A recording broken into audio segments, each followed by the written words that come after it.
This is my face on day number 1 and here is my face on day 365. In this video I will take you on the journey of me mewing for 365 days and I will give you the secret advice on how to achieve this difference, and I can tell you it is not only mewing. I remember this day very well. I had no clue how mewing works, more specifically where to put my tongue. I began by looking into the mirror and repeating the letter N to find the ideal position for the tip of my tongue. I just tried to hold my tongue up as long as possible, but it was so freaking hard. I could only hold my tongue up for 1 or 2 minutes and that was it. I just reminded myself a couple of times during the days just to hold my tongue up as long as possible, but it felt uncomfortable, it felt unnatural, and I was definitely not used to it yet. I was slowly getting used to it. Next to the tongue placement, a key part I tried to remind myself was to breathe through my nose at all times. So even when exercising, I just tried to breathe through my nose and not breathe through my mouth. Furthermore, trying to breathe as deep as possible. That means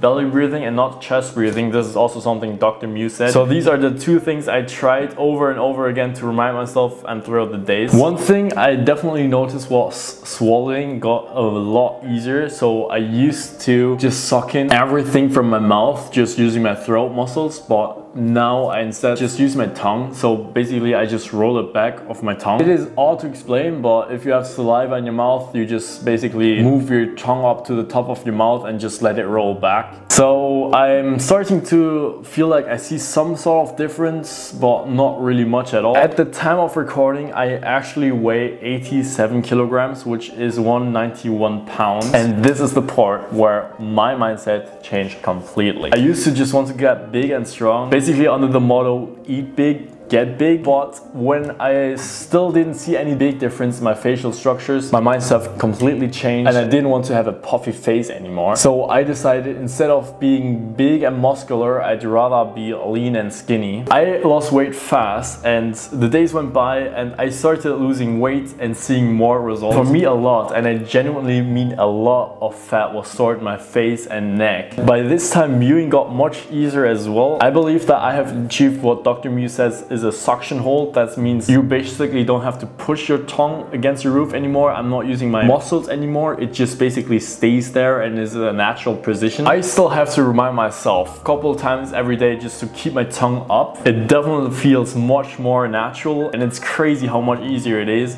just to hold my tongue up. I can hold it up for as long as I want now. Our body stores a lot of water in our cells, which also makes us puffy. So that means in the cells there's water retention, and the more water you drink, basically the less water retention you will have and the more lean you will look. So I was aiming to drink at least 4 liters every day, which is about 1 gallon, I believe. This definitely made my face also less puffy and also much more cleaner, so my skin got much better. So after 365 days, here is my result. There is a huge difference and improvement. I believe that at least 80% of this battle, of this difference, is simply by losing facial fat. If you are puffy right now, lose that weight, drink a lot of water. After that, you can focus on getting a better posture and mewing and putting your tongue up your roof. But if you're fat and not drinking enough water, then there's no real sense in just putting your tongue up your roof and thinking you would change. If you want to see how you can lose your facial fat fast, subscribe.